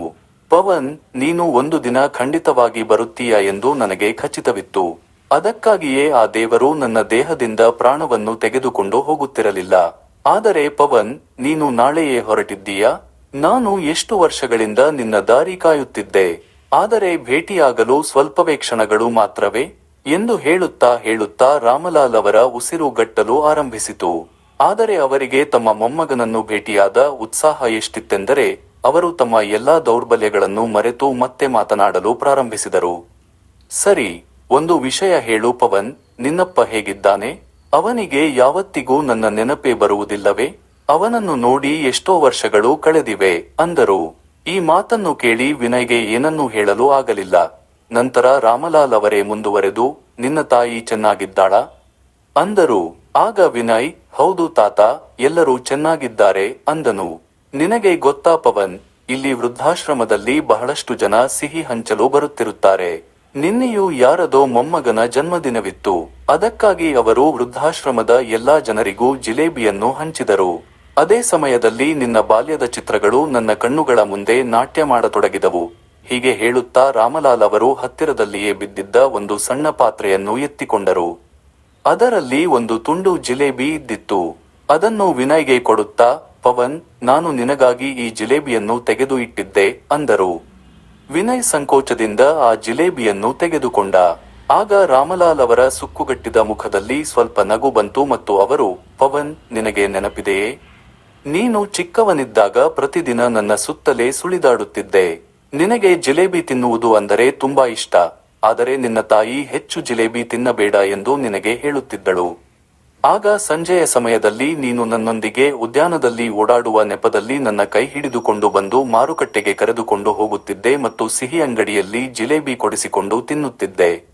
ಆ ಸಮಯದಲ್ಲಿ ನೀನು ನನ್ನ ಕೈಯನ್ನು ಒಂದು ಕ್ಷಣವೂ ಬಿಡುತ್ತಿರಲಿಲ್ಲ ಮತ್ತು ಅದಾದ ನಂತರ ನೀನು ನನ್ನ ಕೈಯನ್ನು ಮತ್ತೊಮ್ಮೆ ಹಿಡಿಯದ ರೀತಿಯಲ್ಲಿ ಬಿಟ್ಟಿದ್ದೀಯಾ ಎಂದು ರಾಮಲಾಲ್ ತಮ್ಮ ಹಳೆಯ ನಡುಗುವ ಕೈಗಳನ್ನು ನೋಡುತ್ತಾ ಹೇಳಿದರು. ನಂತರ ವಿನಯ್, ಇಲ್ಲ ತಾತ, ಅಷ್ಟಕ್ಕೂ ಜೀವನದಲ್ಲಿ ತೊಂದರೆಗಳೇ ಬಹಳ ಇವೆ. ಅಷ್ಟಾದರೂ ಕೂಡ ಈಗ ನೋಡಿ, ಬಿಡುವು ಮಾಡಿಕೊಂಡು ನಿಮ್ಮನ್ನು ನೋಡಲು ಬಂದಿಲ್ಲವೇ? ಆದರೆ ಕೆಲಸಕ್ಕೂ ಕೂಡ ಸಮಯ ಕೊಡಬೇಕಲ್ಲವೇ? ಈಗ ನಾವು ನಮ್ಮ ಕೆಲಸಕ್ಕೆ ಸಮಯ ನೀಡಲು ಪ್ರಯತ್ನಿಸಿದರೆ ಸಂಬಂಧಗಳಿಗೆ ಸಮಯ ನೀಡಲು ಸಾಧ್ಯವಾಗುವುದಿಲ್ಲ ಮತ್ತು ನಾವು ಸಂಬಂಧಗಳ ಮೇಲೆ ಕೇಂದ್ರೀಕರಿಸಿದರೆ ನಂತರ ಕೆಲಸವು ಕೈಬಿಡಲು ಪ್ರಾರಂಭವಾಗುತ್ತದೆ ಎಂದು ಹೇಳಿದ. ಹೌದು ಪವನ್, ಇದು ನಮ್ಮದೇ ತಪ್ಪು. ನಾವು ಕೆಲಸದ ಭಾರವನ್ನು ಸಂಬಂಧವೆಂದು ಪರಿಗಣಿಸುತ್ತೇವೆ ಮತ್ತು ಸಂಬಂಧವನ್ನು ಭಾರವೆಂದು ಎಂದು ರಾಮಲಾಲ್ ಹೇಳಿದರು. ಇದನ್ನು ಕೇಳಿದ ವಿನಯ್ ತನ್ನ ದೃಷ್ಟಿ ಕೆಳಗೆ ಮಾಡಿ ಸುಮ್ಮನೆ ಕುಳಿತ. ನಂತರ ರಾಮಲಾಲ್ ಅವರು, ಆದರೆ ಪವನ್, ನೀನಾದರೂ ನನ್ನನ್ನು ಭೇಟಿಯಾಗಲು ಬಂದಿದ್ದಕ್ಕೆ ನನಗೆ ಖುಷಿಯಿದೆ. ಅದಿರಲಿ, ಒಂದು ಮಾತು ಹೇಳು, ನಿನ್ನ ಮದುವೆ ಆಗಿದೆಯಾ ಎಂದು ಕೇಳಿದಾಗ ಅವರ ಪ್ರಶ್ನೆಗೆ ವಿನಯ್ ಯೋಚನೆಯಲ್ಲಿ ಮುಳುಗಿದ. ನಾನು ಹೌದು ಎಂದು ಹೇಳಿದರೆ ಅಜ್ಜ ತನ್ನ ಮೊಮ್ಮಕ್ಕಳ ಬಗ್ಗೆ ಕೇಳಲು ಪ್ರಾರಂಭಿಸುತ್ತಾರೆ ಎಂಬ ಆಲೋಚನೆ ಅವನ ಮನಸ್ಸಿಗೆ ಬಂದಿತ್ತು. ಏನಾಯಿತು ಪವನ್, ಏನು ಯೋಚಿಸುತ್ತಿದ್ದೀಯಾ? ನಿನಗೆ ಮದುವೆ ಆಗಿದೆಯೋ ಇಲ್ಲವೋ ಎಂದು ರಾಮಲಾಲ್ ಅವರು ಕೇಳಿದಾಗ ವಿನಯ್, ಅರೆ ಇಲ್ಲ ತಾತ, ನನಗೆ ಮದುವೆ ಆಗಿಲ್ಲ ಅಂದನು. ಹೌದಾ? ಹಾಗಾದರೆ ನೀನು ಯಾರನ್ನಾದರೂ ಇಷ್ಟಪಡುತ್ತಿದ್ದೀಯಾ? ಅರೆ ಇಲ್ಲ ತಾತ, ನೀವು ಏನು ಅಂತ ಕೇಳುತ್ತಿದ್ದೀರಿ ಅಂದನು. ಅರೆ ಪವನ್, ಈಗ ನೀನು ನನ್ನಿಂದಲೂ ಮುಚ್ಚಿಡುತ್ತೀಯಾ? ನಿನ್ನ ತಂದೆಯ ತಂದೆ ಇದ್ದೇನೆ ನಾನು. ಹೀಗೆ ಹೇಳುತ್ತಾ ಅವರ ಧ್ವನಿ ಇದ್ದಕ್ಕಿದ್ದಂತೆ ಮತ್ತೆ ನಡುಗಲು ಪ್ರಾರಂಭಿಸಿತು. ಅದುದರಿಂದ ಅವರ ಕಣ್ಣುಗಳಿಂದ ಕಣ್ಣೀರು ಸುರಿಯಲು ಪ್ರಾರಂಭಿಸಿತು. ಸ್ವಲ್ಪ ಸಮಯದ ನಂತರ ಅವರು, ಇಲ್ಲಿಯವರೆಗೆ ನಿನ್ನ ತಂದೆಯ ಪರಿಮಳ ಕೂಡ ನನ್ನ ಮನಸ್ಸಿನಿಂದ ಹೋಗಿಲ್ಲ, ಆದರೆ ಅವನು ನನ್ನನ್ನು ಬಿಟ್ಟು ಹೊರಟು ಹೋದ. ಆದರೆ ಪವನ್, ನೀನು ನನ್ನ ಒಂದು ಮಾತನ್ನು ನಡೆಸಿಕೊಡುತ್ತೀಯಾ ಅಂದರು. ಹೌದು ತಾತ, ಹೇಳಿ ವಿನಯ್ ಹೇಳಿದ. ಪವನ್, ನಿನ್ನ ತಂದೆ ನನ್ನನ್ನು ಒಬ್ಬಂಟಿಯಾಗಿ ಬಿಟ್ಟು ಹೋಗಿದ್ದ. ಆದರೆ ನೀನು ಎಂದಿಗೂ ನಿನ್ನ ತಂದೆ ತಾಯಿಯನ್ನು ವಯಸ್ಸಾದ ಮೇಲೆ ಹಾಗೆ ಒಬ್ಬಂಟಿಯಾಗಿ ಬಿಡಬೇಡ. ವೃದ್ಧಾಪ್ಯದಲ್ಲಿ ಯಾವೊಬ್ಬ ಮನುಷ್ಯನೂ ಒಬ್ಬಂಟಿಯಾಗಿ ಇರುತ್ತಾನೋ ಆಗ ಅವನ ಜೀವನ ಒಂದು ಶಿಕ್ಷೆಯ ಹೊರತಾಗಿ ಮತ್ತೇನೂ ಇರುವುದಿಲ್ಲ. ಇದು ಕೇವಲ ನನ್ನೊಬ್ಬನ ಕಥೆಯಾಗಿಲ್ಲ. ಇಲ್ಲಿ ವೃದ್ಧಾಶ್ರಮದಲ್ಲಿ ಎಷ್ಟು ಜನ ವೃದ್ಧರು ಇದ್ದಾರೋ ಅವರಿಗೆ ಮಗ, ಸೊಸೆ, ಮಗಳು, ಅಳಿಯ, ಮೊಮ್ಮಕ್ಕಳು ಎಲ್ಲರೂ ಇದ್ದಾರೆ. ಆದರೂ ಕೂಡ ಅವರಿಗೆ ತಮ್ಮವರು ಅಂತ ಯಾರೂ ಇಲ್ಲ. ಜೀವನದ ಈ ಹಂತದಲ್ಲಿ ಇದ್ದಾಗ ಎಲ್ಲಾ ಸಂಬಂಧಗಳು ಮಿಥ್ಯೆ ಅನಿಸಿ ತೊಡಗುತ್ತವೆ. ಇಲ್ಲಿ ವಾಸಿಸುವ ಪ್ರತಿಯೊಬ್ಬ ವೃದ್ಧರಿಗೂ ತಮ್ಮ ತಮ್ಮ ಕುಟುಂಬದ ನೆನಪುಗಳು ಅವರ ಹೃದಯಗಳನ್ನು ಹಗಲಿರುಳು ಮುಳ್ಳುಗಳಂತೆ ಚುಚ್ಚುತ್ತಲೇ ಇರುತ್ತವೆ. ಹೀಗೆ ವಿನಯ್ ಮತ್ತು ರಾಮಲಾಲ್ ಮಾತನಾಡುತ್ತಿರುವಾಗ ವಿನಯ್ನ ಮೊಬೈಲ್ ರಿಂಗ್ ಆಯಿತು. ಅವನು ಫೋನ್ ತೆಗೆದು ನೋಡಿದಾಗ ಅದು ಅವನ ಹೆಂಡತಿ ನಮಿತಾಳ ಕರೆ ಆಗಿತ್ತು. ಆಗ ವಿನಯ್, ಆಯ್ತು ತಾತ, ನೀವೀಗ ಮಲಗಿಕೊಳ್ಳಿ. ಬೆಳಿಗ್ಗೆ ವಿಮಾನ ನಿಲ್ದಾಣಕ್ಕೆ ಹೋಗುವ ಮೊದಲು ಇನ್ನೊಮ್ಮೆ ನಿಮ್ಮನ್ನು ಭೇಟಿಯಾಗುತ್ತೇನೆ ಎಂದು ಹೇಳಿದ. ಆಯ್ತಪ್ಪ, ನಿನಗೂ ಸುಸ್ತಾಗಿರಬಹುದು, ಹೋಗಿ ಮಲಗಿಕೋ. ಆ ದೇವರು ಇಚ್ಛಿಸಿದರೆ ಜಗತ್ತಿನ ಎಲ್ಲಾ ಖುಷಿಗಳು ನಿನಗೆ ಸಿಗಲಿ ಅಂದರು. ವಿನಯ್ ರಾಮಲಾಲ್ ಅವರ ಪಾದಗಳನ್ನು ಮುಟ್ಟಿ ಆಶೀರ್ವಾದ ಪಡೆದು ಭಾರವಾದ ಹೆಜ್ಜೆಗಳನ್ನು ಹಾಕುತ್ತಾ ಬಾಗಿಲಿನ ಕಡೆಗೆ ನಡೆದ. ಆದರೆ ಯಾವಾಗ ಅವನು ಬಾಗಿಲಿನ ಚೌಕಟ್ಟನ್ನು ದಾಟುತ್ತಿದ್ದನೋ ಆಗ ಉಸಿರುಗಟ್ಟಿದ ಹೃದಯವಿದ್ರಾವಕ ಕಿರುಚಾಟ ಕೇಳಿಸಿತು. ಆ ಧ್ವನಿಯು ಅವನ ಹೃದಯವನ್ನು ಭಯಭೀತಗೊಳಿಸಿತು. ಏನೋ ಅಹಿತಕರ ಘಟನೆ ನಡೆಯಬಹುದೆಂದು ಹೆದರಿ ಅವನು ಹಿಂತಿರುಗಿ ನೋಡಿದಾಗ ರಾಮಲಾಲ್ ಅವರು ತಮ್ಮ ಹಾಸಿಗೆಯ ಮೇಲೆ ನಿಶ್ಚಲರಾಗಿ ಬಿದ್ದಿದ್ದರು. ವಿನಯ್ ಬೇಗನೆ ಅವರ ಬಳಿಗೆ ಹೋಗಿ ಅವರನ್ನು ಅಲ್ಲಾಡಿಸಿದನು. ಆದರೆ ಅವರ ಪ್ರಾಣಪಕ್ಷಿ ಆಗಲೇ ಹಾರಿ ಹೋಗಿತ್ತು. ಆ ವೃದ್ಧನೊಂದಿಗೆ ಯಾವುದೇ ಸಂಬಂಧವಿಲ್ಲದಿದ್ದರೂ ಅವನ ಸ್ಥಿತಿಯನ್ನು ನೋಡಿ ವಿನಯ್ನ ಕಣ್ಣುಗಳಿಂದ ಕಣ್ಣೀರು ಹರಿಯಲು ಪ್ರಾರಂಭಿಸಿತು. ಅವನು ತಕ್ಷಣ ಆ ಮಹಿಳೆಯನ್ನು ಕೂಗಿ ರಾಮಲಾಲ್ ಅವರ ಬಗ್ಗೆ ಹೇಳಿದನು. ವಿನಯ್ ತುಂಬಾ ಹೊತ್ತು ದುಃಖದಿಂದ ಆ ಕೋಣೆಯ ಹೊರಗೆ ಕುಳಿತಿದ್ದ. ನಂತರ ಅವನ ಫೋನ್ ಮತ್ತೆ ರಿಂಗ್ ಆಯಿತು. ವಿನಯ್ ಫೋನ್ ಎತ್ತಿದನು. ನಂತರ ಆ ಕಡೆಯಿಂದ ಅವನ ಹೆಂಡತಿ, ಅರೆ, ನೀವು ಇಷ್ಟು ಹೊತ್ತು ಎಲ್ಲಿದ್ದೀರಿ?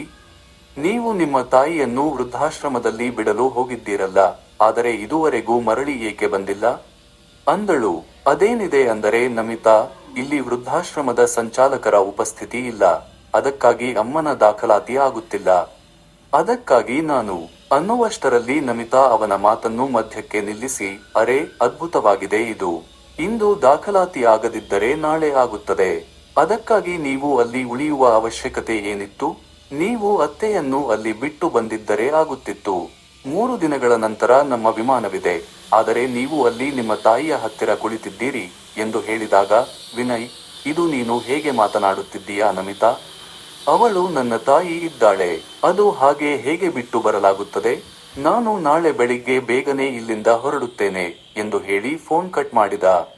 ನಂತರ ಯಾವಾಗ ಅವನು ತಾಯಿ ಇದ್ದ ಕೋಣೆಗೆ ಹೋದನು ಆಗ ಅವನ ತಾಯಿ ಸುನಂದಾ ಅವನ ಸಪ್ಪೆ ಮುಖ ನೋಡಿ, ಮಗನೇ ವಿನಯ್, ಏನಾಯಿತು? ಏನಾದರೂ ತೊಂದರೆ ಇದೆಯಾ? ಇಷ್ಟೊತ್ತು ಎಲ್ಲಿಗೆ ಹೋಗಿದ್ದೆ ನೀನು ಎಂದು ಕೇಳಿದಳು. ಏನೂ ಇಲ್ಲಮ್ಮ, ಕುಳಿತು ಕುಳಿತು ಸಾಕಾಗಿತ್ತು, ಹೊರಗೆ ಸ್ವಲ್ಪ ಸುತ್ತಾಡಲಿಕ್ಕೆ ಹೋಗಿದ್ದೆ.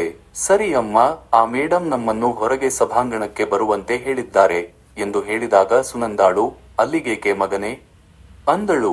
ಅಮ್ಮ, ಅಲ್ಲಿ ಊಟ ಮಾಡಲಿಕ್ಕೆ ಕರೆದಿದ್ದಾರೆ. ಈ ಆಶ್ರಮದಲ್ಲಿ ಎಲ್ಲರೂ ಒಟ್ಟಿಗೆ ಕುಳಿತು ಊಟ ಮಾಡುವುದು ಒಂದು ನಿಯಮ ಆಗಿದೆ ಎಂದು ವಿನಯ್ ಹೇಳಿದನು. ಆಯ್ತು ಮಗನೇ, ನೀನು ಬೆಳಿಗ್ಗೆಯಿಂದಲೇ ಏನೂ ತಿಂದಿಲ್ಲ, ಹೊಟ್ಟೆ ಹಸಿದಿರಬಹುದು, ಮೇಲಾಗಿ ಕೆಲಸದ ಭಾರ, ನಡಿ ಹೊರಗೆ ಹೋಗಿ ಊಟ ಮಾಡೋಣ ಎಂದು ಸುನಂದಾ ಅಂದಳು. ವಿನಯ್ ತನ್ನ ತಾಯಿಯೊಂದಿಗೆ ಹೊರಗೆ ಸಭಾಂಗಣಕ್ಕೆ ಬಂದನು. ಅಲ್ಲಿ ಒಂದು ದೊಡ್ಡ ಊಟದ ಮೇಜಿನ ಮೇಲೆ ಅಡುಗೆ ಇಡಲಾಗಿತ್ತು. ಒಬ್ಬೊಬ್ಬರಾಗಿ ಎಲ್ಲಾ ವೃದ್ಧರು ಅಲ್ಲಿ ಬಂದು ಕುಳಿತುಕೊಳ್ಳುತ್ತಿದ್ದರು. ಕೆಲವು ವೃದ್ಧರು ನಡೆದಾಡಲು ಸಮರ್ಥರಾಗಿದ್ದರು. ಕೆಲವು ವೃದ್ಧರು ಎಷ್ಟರ ಮಟ್ಟಿಗೆ ಅಸಹಾಯಕರಾಗಿದ್ದರೆಂದರೆ ಅವರು ದೈಹಿಕವಾಗಿ ಸಂಪೂರ್ಣವಾಗಿ ಅಸಹಾಯಕರಾಗಿದ್ದರು. ವೃದ್ಧಾಶ್ರಮದಲ್ಲಿ ಕೆಲಸ ಮಾಡುತ್ತಿದ್ದ ನೌಕರರು ಅವರಿಗೆ ಸೇವಾ ಭಾವನೆಯಿಂದ ಊಟ ಮಾಡಿಸುತ್ತಿದ್ದರು. ವಿನಯ್ ಇದನ್ನೆಲ್ಲ ಬಹಳ ಎಚ್ಚರಿಕೆಯಿಂದ ಗಮನಿಸುತ್ತಿದ್ದ.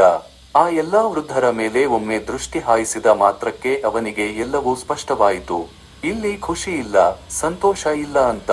ಅಷ್ಟಕ್ಕೂ ಅಲ್ಲಿ ಊಟ, ಉಪಚಾರ, ತಿಂಡಿ ಮತ್ತು ವಾಸ್ತವ್ಯದ ಏನೂ ಕೊರತೆ ಇರಲಿಲ್ಲ. ಎಲ್ಲಾ ಸೌಲಭ್ಯಗಳು ಚೆನ್ನಾಗಿತ್ತು. ಆದರೆ ಮಕ್ಕಳಿಂದ ದೂರವಾಗಿರುವುದರಿಂದ ದುಃಖ ಮತ್ತು ನಿರಾಸೆ ಅವರ ಕಣ್ಣುಗಳಲ್ಲಿ ಸ್ಪಷ್ಟವಾಗಿ ಕಾಣುತ್ತಿತ್ತು. ಬಹಳ ಕಷ್ಟಪಟ್ಟು ವಿನಯ್ ಸ್ವಲ್ಪ ಊಟ ಮಾಡಿ ತನ್ನ ಕೋಣೆಗೆ ಹಿಂದಿರುಗಿ ಬಂದು ಕುಳಿತನು. ಸ್ವಲ್ಪ ಹೊತ್ತಿನಲ್ಲಿಯೇ ಸುನಂದಾಳು ಕೂಡ ಬಂದಳು ಮತ್ತು ತನ್ನ ಮಗನ ಹತ್ತಿರ ಕುಳಿತುಕೊಳ್ಳುತ್ತಾ, ಏನು ವಿಷಯ ಮಗನೇ? ನೀನು ಸರಿಯಾಗಿ ಊಟ ಮಾಡದೆ ಬಂದೆ ಅಂದಳು. ನನಗೆ ಊಟ ಮಾಡಲಿಕ್ಕೆ ಮನಸ್ಸಿರಲಿಲ್ಲ ಅಮ್ಮ ಎಂದು ಉದಾಸೀನತೆಯ ಧ್ವನಿಯಲ್ಲಿ ಹೇಳಿ, ಮತ್ತೆ ನಂತರ ಅವನು, ಅಮ್ಮ, ನೀನು ಆಲೂ ಪರೋಟ ಮಾಡಿ ತಂದಿದ್ದೀಯಾ ಅಲ್ಲವೇ? ನಾನು ಅದನ್ನು ತಿನ್ನಬೇಕು ಎಂದು ಹೇಳಿದ. ಆಗ ಸುನಂದಾ ನಗುತ್ತಾ ತನ್ನ ಚೀಲದಿಂದ ಪರೋಟವನ್ನು ಹೊರತೆಗೆದು ಮಗನಿಗೆ ಕೊಡುತ್ತಾ, ನಿನಗೆ ನೆನಪಿದೆಯಾ ಮಗನೇ? ನೀನು ಚಿಕ್ಕವನಿದ್ದಾಗ ಪ್ರತಿದಿನ ನನಗೆ ಆಲೂ ಪರೋಟ ಮಾಡಿಕೊಡಲು ಹೇಳುತ್ತಿದ್ದೆ ಮತ್ತು ನಾನು ಯಾವಾಗ ಮಾಡಿಕೊಡುತ್ತಿದ್ದೇನೋ ಆಗ ನೀನು, ಅಮ್ಮ, ನೀನೇ ನಿನ್ನ ಕೈಯಿಂದಲೇ ತಿನ್ನಿಸು, ನಿನ್ನ ಕೈಯಿಂದ ಯಾವಾಗ ತಿನ್ನುತ್ತೇನೋ ಆಗ ಅದರ ಸ್ವಾದವು ಹೆಚ್ಚಾಗಿರುತ್ತದೆ ಎಂದು ಹೇಳುತ್ತಿದ್ದೆ ಅನ್ನುವಷ್ಟರಲ್ಲಿ ವಿನಯ್, ಹಾಗಿದ್ದರೆ ಈಗಲೂ ತಿನ್ನಿಸಮ್ಮ ಎಂದು ಹೇಳಿದಾಗ ಸುನಂದಾ ತನ್ನ ಕೈಯಿಂದಲೇ ಅವನಿಗೆ ಪರೋಟ ತಿನ್ನಿಸಲು ಪ್ರಾರಂಭಿಸಿದಳು. ಆಗ ವಿನಯ್ ಭಾವುಕನಾಗಿ, ಅಮ್ಮ, ನೆನಪಿದೆಯಾ? ನನ್ನ ಬಾಲ್ಯದಲ್ಲಿ ಒಮ್ಮೆ ನಾವು ಬೇಸಿಗೆ ರಜೆಯಲ್ಲಿ ಚಿಕ್ಕಮ್ಮನ ಮನೆಗೆ ಹೋಗಿದ್ದೆವು. ಆಗ ನಾನು ಅದೇ ಬೀದಿಯಲ್ಲಿ ನೆರೆಹೊರೆಯ ಮಕ್ಕಳೊಂದಿಗೆ ಕಣ್ಣಾಮುಚ್ಚಾಲೆ ಆಟವಾಡಲು ಪ್ರಾರಂಭಿಸಿದೆ. ಕೆಲವರು ಇಲ್ಲಿದ್ದರು, ಕೆಲವರು ಅಲ್ಲಿದ್ದರು. ನಾನು ಕೂಡ ಮಕ್ಕಳೊಂದಿಗೆ ಹತ್ತಿರದ ಓಣಿಯಲ್ಲಿ ಅಡಗಿಕೊಂಡೆ. ಸ್ವಲ್ಪ ಸಮಯದ ನಂತರ ಉಳಿದ ಮಕ್ಕಳೆಲ್ಲರೂ ಓಡಿ ಹೋದರು. ಆದರೆ ನಾನು ಓಣಿಗಳಲ್ಲಿಯೇ ಅಲೆದಾಡುತ್ತಾ ಇದ್ದೆ. ಚಿಕ್ಕಮ್ಮನ ಮನೆ ಎಲ್ಲಿದೆ ಎಂದು ನನಗೆ ತಿಳಿಯಲೇ ಇಲ್ಲ ಎಂದು ಹೇಳಿದ. ಆ ಘಟನೆಯನ್ನು ನೆನೆಸಿಕೊಂಡು ಸುನಂದಾ, ಹೌದು ಮಗನೇ, ನಾನು ನಿನ್ನನ್ನು ಎಲ್ಲೆಡೆ ಹುಡುಕಿದೆ. ಮಧ್ಯಾಹ್ನ ಕಳೆದು ಸಂಜೆಯಾಯಿತು, ಸಂಜೆ ರಾತ್ರಿಯಾಗಿ ಬದಲಾಯಿತು, ಆದರೆ ನನಗೆ ನೀನು ಎಲ್ಲಿಯೂ ಸಿಗಲಿಲ್ಲ. 2 ಕ್ಷಣವೂ ನನ್ನ ದೃಷ್ಟಿಯಿಂದ ಮರೆಯಾಗಲು ಬಿಡದ ಮಗನನ್ನು ಆ ದಿನ ನನ್ನ ಮಗ ಎಷ್ಟೋ ಗಂಟೆಗಳಿಂದ ಕಾಣೆಯಾಗಿದ್ದ. ನಾನು ಹುಚ್ಚಿಯ ಹಾಗೆ ಅಲ್ಲಿ ಇಲ್ಲಿ ಹುಡುಕುತ್ತಾ ಅಲೆದಾಡುತ್ತಿದ್ದೆ. ಓಣಿಯಲ್ಲಿ ಹುಡುಕುತ್ತಾ ಅಲೆದಾಡುತ್ತಾ ಕೊನೆಗೆ ನೀನು ಕತ್ತಲೆಯಿಂದ ಬರುತ್ತಿರುವುದು ಕಾಣಿಸಿತು. ಆಗ ನನಗೆ ಹೋದ ಪ್ರಾಣವೇ ಮರಳಿ ಬಂದಂತೆ ಆಯಿತು ಎಂದು ಹೇಳಿದಳು. ಹೌದಮ್ಮ, ನನಗೆ ನೆನಪಿದೆ. ನೀನು ನನ್ನನ್ನು ನೋಡಿದ ತಕ್ಷಣ ಓಡುತ್ತಾ ಓಡುತ್ತಾ ನನ್ನ ಹತ್ತಿರ ಬಂದು ನನ್ನನ್ನು ತಬ್ಬಿಕೊಂಡೆ. ಆ ಸಮಯದಲ್ಲಿ ನೀನು ಎಷ್ಟು ಅಳುತ್ತಿದ್ದೆ. ಹೀಗೆ ಆ ದೃಶ್ಯವನ್ನು ನೆನಪಿಸಿಕೊಂಡು ಮಾತುಗಳನ್ನು ಆಡುವಾಗ ಇಬ್ಬರ ಕಣ್ಣಲ್ಲೂ ಕಣ್ಣೀರು ಬಂದಿತ್ತು. ತಾಯಿ ಮತ್ತು ಮಗ ಒಟ್ಟಿಗೆ ಕುಳಿತು ಹೀಗೆ ಮಾತನಾಡದೆ ಬಹಳ ದಿನಗಳಾಗಿತ್ತು. ವಿನಯ್ ಮದುವೆ ಆದಾಗಿನಿಂದ ಅವನು ತನ್ನ ಹೆಂಡತಿ, ಮಕ್ಕಳು ಮತ್ತು ಕೆಲಸದಲ್ಲಿ ಬಿಸಿಯಾಗಿದ್ದನು. ಅವನಿಗೆ ತನ್ನ ತಾಯಿಯ ಪಕ್ಕದಲ್ಲಿ ಕುಳಿತುಕೊಳ್ಳಲು ಸಮಯವಿರಲಿಲ್ಲ ಮತ್ತು ಅದರ ಅವಶ್ಯಕತೆಯ ಅರಿವು ಅವನಿಗೆ ಆಗಿರಲಿಲ್ಲ. ಮಾತನಾಡುತ್ತಾ ಆಡುತ್ತಾ ವಿನಯ್ ತನ್ನ ತಾಯಿಯ ಮಡಿಲಲ್ಲಿ ತಲೆ ಇಟ್ಟು ಮಲಗಿದ. ಕೋಣೆಯ ಹೊರಗೆ ನಿಂತಿದ್ದ ಆ ಮಹಿಳೆ ಬಹಳ ಹೊತ್ತಿನಿಂದ ಸುಮ್ಮನೆ ಅಲ್ಲಿಯೇ ನಿಂತು ಇದೆಲ್ಲವನ್ನೂ ನೋಡುತ್ತಿದ್ದಳು. ಸುನಂದಾ ಬಹಳ ಹೊತ್ತಿನವರೆಗೂ ಅಲ್ಲಿಯೇ ಕುಳಿತು ಮಗನ ತಲೆಯನ್ನು ನೇವರಿಸುತ್ತಿದ್ದಳು. ನಂತರ ಅವಳು ಕುಳಿತಲ್ಲಿಯೇ ಮಲಗಿಬಿಟ್ಟಳು. ಮಾರನೆಯ ದಿನ ಬೆಳಿಗ್ಗೆ ವಿನಯ್ಗೆ ಎಚ್ಚರವಾದಾಗ 8 ಗಂಟೆಯಾಗಿತ್ತು. ಅವನು ಗಡಿಯಾರ ನೋಡಿ ಬೆಚ್ಚಿಬಿದ್ದನು ಮತ್ತು ಸುನಂದಾಳನ್ನು ಎಬ್ಬಿಸುತ್ತಾ, ಅಮ್ಮ, ನನಗೆ ತುಂಬಾ ತಡವಾಗಿದೆ, ಕಚೇರಿಗೆ ಹೋಗಬೇಕಿತ್ತು ಎನ್ನುತ್ತಾ ಅವಸರದಲ್ಲಿ ಅವನು ತನ್ನ ಎಲ್ಲಾ ಸಾಮಾನುಗಳನ್ನು ಚೀಲದಲ್ಲಿ ಇಡಲು ಪ್ರಾರಂಭಿಸಿದ. ಮತ್ತು ಸ್ವಾಗತ ಕಚೇರಿಯಲ್ಲಿ ಎಲ್ಲಾ ಔಪಚಾರಿಕತೆಗಳು ಮುಗಿದ ನಂತರ ಯಾವಾಗ ಅವನು ಹೊರಟು ನಿಂತನೋ ಆಗ ಸುನಂದಾಳು, ಮಗನೇ, ನಿನಗೆ ನಿನ್ನ ಗಮನವಿರಲಿ. ರಸ್ತೆಯಲ್ಲಿ ನಿಂತು ಏನಾದರೂ ತಿನ್ನು, ಇಲ್ಲದಿದ್ದರೆ ನನಗೆ ನಿನ್ನ ಚಿಂತೆ ಆಗುತ್ತಿರುತ್ತದೆ ಎಂದು ಹೇಳಿದಳು. ಸರಿ ಅಮ್ಮ, ನಾನು ಈಗ ಹೊರಡುತ್ತಿದ್ದೇನೆ. ಹೀಗೆ ಹೇಳಿ ವಿನಯ ಆ ಸ್ಥಳದಿಂದ ಬೇಗನೆ ಹೊರಟು ಹೋದನು. ಅಲ್ಲಿಂದ ನೇರವಾಗಿ ತನ್ನ ಕಚೇರಿಗೆ ಹೋದನು. ಆದರೆ ಅವನ ಮನಸ್ಸು ಇಡೀ ದಿನ ಗೊಂದಲದಲ್ಲಿತ್ತು. ಅವನು ತನ್ನ ಹಿಂದೆ ಬಹಳಷ್ಟು ಬಿಟ್ಟು ಬಂದಂತೆ ಅವನಿಗೆ ಭಾಸವಾಯಿತು. ಅವನಿಗೆ ಬೇಡವಾಗಿದ್ದರೂ ಪದೇ ಪದೇ ವೃದ್ಧಾಶ್ರಮದಲ್ಲಿದ್ದ ಆ ವೃದ್ಧರ ಅಸಹಾಯಕ, ಶಕ್ತಿಹೀನ ಮತ್ತು ನಿರಾಸೆಯ ಮುಖಗಳು ಅವನ ಕಣ್ಣೆದುರಿಗೆ ಬರುತ್ತಿದ್ದವು. ವಿನಯ್ ರಾತ್ರಿ ಮನೆ ತಲುಪಿದಾಗ ತುಂಬಾ ಮೌನವಾಗಿದ್ದ. ಆಗ ನಮಿತಾ, ನೀವು ನಿಮ್ಮ ತಾಯಿಯನ್ನು ವೃದ್ಧಾಶ್ರಮದಲ್ಲಿ ಬಿಟ್ಟು ಬಂದೀರಾ ಎಂದು ಕೇಳಿದಳು. ಅದಕ್ಕೆ ವಿನಯ್ ಹೌದು ಎಂದು ತಲೆ ಹಾಕಿದ. ಆಗ ನಮಿತಾಳು, ಇದು ಒಳ್ಳೆಯದೇ ಆಯಿತು. ಅಷ್ಟಕ್ಕೂ ನಾವು ಅವಳ ಭಾರವನ್ನು ಎಷ್ಟು ದಿನ ಅಂತ ಹೊರಬೇಕು? ಆಯಿತು, ನೀವು ಮುಖ ತೊಳೆದುಕೊಳ್ಳಿ, ಊಟ ಸಿದ್ಧವಾಗಿದೆ ಎಂದು ಹೇಳಿದಳು. ಪತ್ನಿಯ ಮಾತು ಕೇಳಿ ವಿನಯ್ ಆಘಾತಕ್ಕೊಳಗಾದ. ಇಲ್ಲಿಯವರೆಗೆ ಅವನ ಮನಸ್ಸು ಗೊಂದಲಗಳಿಂದ ತುಂಬಿತ್ತು. ಆದರೆ ಈಗ ಬಹುಶಃ ಅವನ ಮುಂದಿನ ಹೆಜ್ಜೆ ಏನೆಂದು ಅವನ ಮನಸ್ಸಿನಲ್ಲಿ ಸ್ಪಷ್ಟವಾಗಿತ್ತು. ಅರೆ, ಏನಾಯಿತು? ನೀವು ಇನ್ನೂ ತಾಜಾ ಆಗಿಲ್ಲವೇ? ಅಡುಗೆ ತಣ್ಣಗಾಗುತ್ತದೆ ಎಂದು ಅವನ ಹೆಂಡತಿ ಹೇಳಿದಳು. ನಂತರ ವಿನಯ್, ನನಗೆ ಹಸಿವಿಲ್ಲ ಎಂದು ಹೇಳಿ ಎದ್ದು ತನ್ನ ಕೋಣೆಗೆ ಹೋದನು. ರಾತ್ರಿ ಎಲ್ಲರೂ ಮಲಗಿದ್ದರು. ಆದರೆ ವಿನಯ್ ಕಣ್ಣುಗಳಿಂದ ನಿದ್ರೆ ಅನ್ನುವುದು ಮಾಯವಾಗಿತ್ತು. ಆ ರಾತ್ರಿಯನ್ನು ಅವನು ಬಹಳ ಕಷ್ಟದಿಂದ ಕಳೆದನು. ಮರುದಿನ ಮುಂಜಾನೆ ವಿನಯ್ ಯಾರಿಗೂ ಹೇಳದೆ ತನ್ನ ಕಾರಿನಲ್ಲಿ ಮನೆಯಿಂದ ಹೊರಟನು. ಮತ್ತು ನಿಖರವಾಗಿ 2 ಗಂಟೆಗಳ ಪ್ರಯಾಣದ ನಂತರ ಅವನು ಹಿಂದಿನ ದಿನ ತನ್ನ ತಾಯಿಯನ್ನು ಬಿಟ್ಟು ಹೋದ ಅದೇ ವೃದ್ಧಾಶ್ರಮದ ಮುಂದೆ ನಿಂತಿದ್ದನು. ಯಾವಾಗ ಅವನು ಒಳಗೆ ಹೋದನೋ ಆಗ ಅವನ ಎದುರಿಗೆ ಅದೇ ಮಹಿಳೆ ನಿಂತಿದ್ದಳು. ಅವಳು ತುಂಬಾ ಶಾಂತವಾಗಿ ಅವನನ್ನು ನೋಡುತ್ತಿದ್ದಳು. ಕೆಲವು ವೃದ್ಧರು ಅಂಗಳದಲ್ಲಿ ಅಡ್ಡಾಡುತ್ತಿದ್ದರು. ಒಳಗೆ ಬಂದ ನಂತರ ವಿನಯ್ ಇಲ್ಲಿ ಹುಡುಕಲು ಶುರು ಮಾಡಿದ. ಮೇಡಮ್, ನನ್ನ ತಾಯಿ ಎಲ್ಲಿದ್ದಾರೆ? ದಯವಿಟ್ಟು ಅವರನ್ನು ಕರೆಯಿಸಿ ಎಂದು ಹೇಳಿದಾಗ ಆ ಮಹಿಳೆ, ನೋಡಿ ವಿನಯ್ ಅವರೇ, ಈಗ ನಿಮಗೆ ನಿಮ್ಮ ತಾಯಿಯೊಂದಿಗೆ ಮಾತನಾಡಲು ಆಗುವುದಿಲ್ಲ ಎಂದು ಹೇಳಿದಳು. ಏಕೆ ಮೇಡಮ್, ಅಂತಹದ್ದೇನಾಯಿತು? ಹಾಂ, ಅಮ್ಮ ಇನ್ನೂ ಮಲಗಿರಬಹುದು.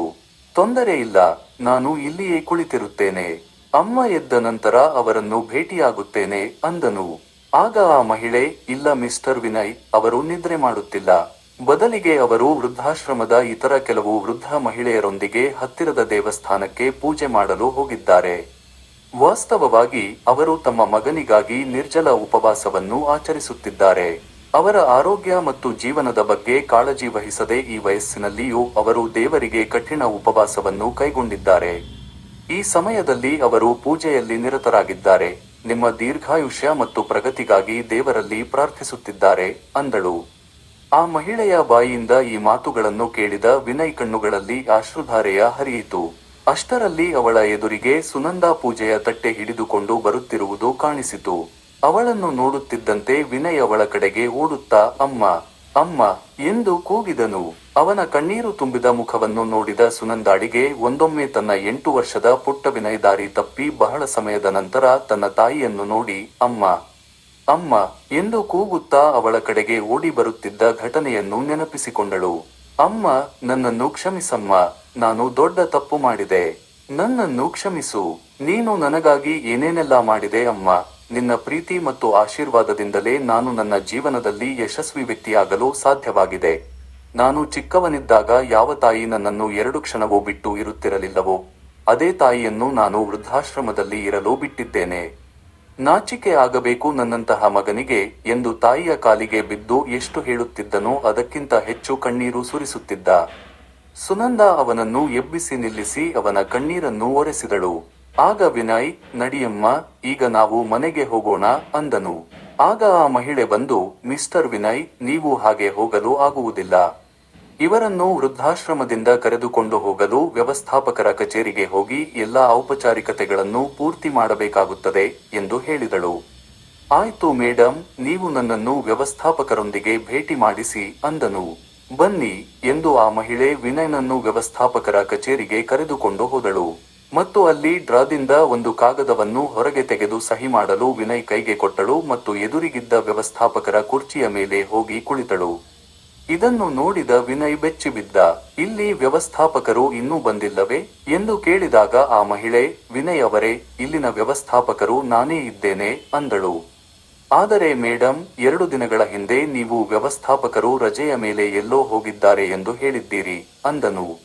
ಆಗ ಆ ಮಹಿಳೆ ನಗುತ್ತಾ, ಅದೆಲ್ಲ ಸುಳ್ಳು.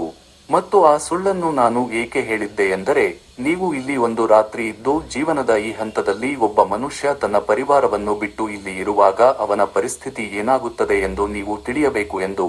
ನಾನು ಇಲ್ಲಿ ಬರುವ ಎಲ್ಲಾ ಜನರಿಗೂ ಒಂದು ಅವಕಾಶ ಕೊಡುತ್ತೇನೆ. ಮತ್ತು ಈ ಅವಕಾಶವನ್ನು ಯಾರು ಚೆನ್ನಾಗಿ ನಿಭಾಯಿಸುತ್ತಾರೋ ಆ ಜನರು ಅದೃಷ್ಟವಂತರಾಗಿರುತ್ತಾರೆ. ಸಂಬಂಧಗಳಿಗೆ ತನ್ನದೇ ಆದ ಪ್ರಾಮುಖ್ಯತೆ ಇದೆ ವಿನಯ್ ಅವರೇ. ತಂದೆ ತಾಯಿಯಾದವರು ತಮ್ಮ ಮಕ್ಕಳು ಹುಟ್ಟುವ ಮೊದಲೇ ಅವರ ಭವಿಷ್ಯಕ್ಕಾಗಿ ಹಣವನ್ನು ಉಳಿಸಲು ಪ್ರಾರಂಭಿಸುತ್ತಾರೆ. ಆದರೆ ಬದಲಾಗಿ ಅವರು ಇಂತಹ ಭರವಸೆಯನ್ನು ಇಟ್ಟುಕೊಂಡಿರುವುದಿಲ್ಲ, ನಮ್ಮ ಮಕ್ಕಳು ದೊಡ್ಡವರಾದ ನಂತರ ನಮ್ಮ ವೃದ್ಧಾಪ್ಯಕ್ಕೆ ಹಣ ಕೂಡಿಸಿ ಇಡುತ್ತಾರೆ ಅಂತ. ಏಕೆಂದರೆ ಆ ಸಮಯದಲ್ಲಿ ಅವರಿಗೆ ಹಣದ ಅವಶ್ಯಕತೆ ಇರುವುದಿಲ್ಲ. ಅವರಿಗೆ ಬೇಕಾಗಿರುವುದು ಅವರ ಮಕ್ಕಳ ಸ್ವಲ್ಪ ಪ್ರೀತಿ, ವಾತ್ಸಲ್ಯ, ಸ್ವಲ್ಪ ಆತ್ಮೀಯತೆ. ಮತ್ತು ಅದು ಅವರಿಗೆ ದೊರೆತಾಗ ಅವರು ಈ ಹಂತವನ್ನು ಸಂತೋಷದಿಂದ ದಾಟುತ್ತಾರೆ ಎಂದು ಹೇಳಿದಳು. ಇದನ್ನು ಕೇಳಿದ ನಂತರ ವಿನಯ್ ಕಣ್ಣುಗಳಲ್ಲಿ ಕಣ್ಣೀರು ತಂದುಕೊಂಡು, ನಿಮಗೆ ತುಂಬಾ ಧನ್ಯವಾದಗಳು ಮೇಡಮ್. ನೀವು ನನ್ನ ಕಣ್ಣು ತೆರೆಸಿದ್ದೀರಿ. ನಿಮಗೆ ತುಂಬಾ ಹೃದಯದ ಧನ್ಯವಾದಗಳು ಎಂದು ಹೇಳಿದನು. ವಿನಯ್ ತನ್ನ ತಾಯಿಯೊಂದಿಗೆ ವೃದ್ಧಾಶ್ರಮದ ದ್ವಾರದಿಂದ ಯಾವಾಗ ಹೊರಗೆ ಹೊರಟನೋ ಆಗ ಎಲ್ಲ ವೃದ್ಧರು ಅವರು ಹೋಗುವುದನ್ನು ಉತ್ಸಾಹದಿಂದ ನೋಡುತ್ತಿದ್ದರು. ಕೆಲವು ವೃದ್ಧರು ಅವರನ್ನು ಹೊರಗಿನವರೆಗೂ ಬೀಳ್ಕೊಡಲು ಸಹ ಬಂದರು. ಅವರೆಲ್ಲರ ಮನಸ್ಸಿನಲ್ಲಿ ಬಹುಶಃ ಒಂದು ದಿನ ತಮ್ಮ ಜೀವನದಲ್ಲೂ ಹೀಗೆ ಬಂದರೆ ತಮ್ಮದೇ ಆದ ಯಾರಾದರೂ ಪಶ್ಚಾತ್ತಾಪ ಮತ್ತು ಅಪರಾಧ ಪ್ರಜ್ಞೆಯಿಂದ ಇಲ್ಲಿಗೆ ಬಂದು ತಮ್ಮನ್ನು ಮನೆಗೆ ಕರೆದುಕೊಂಡು ಹೋದರೆ ಎಂದು ಯೋಚಿಸುತ್ತಿದ್ದರು. ಯಾವಾಗ ಸುನಂದಾ ತನ್ನ ಮಗನ ಗಾಡಿಯಲ್ಲಿ ಕುಳಿತುಕೊಂಡಳು, ಆಗ ವಿನಯ್ಗೆ ಫೋನ್ ಕರೆ ಬಂದಿತ್ತು.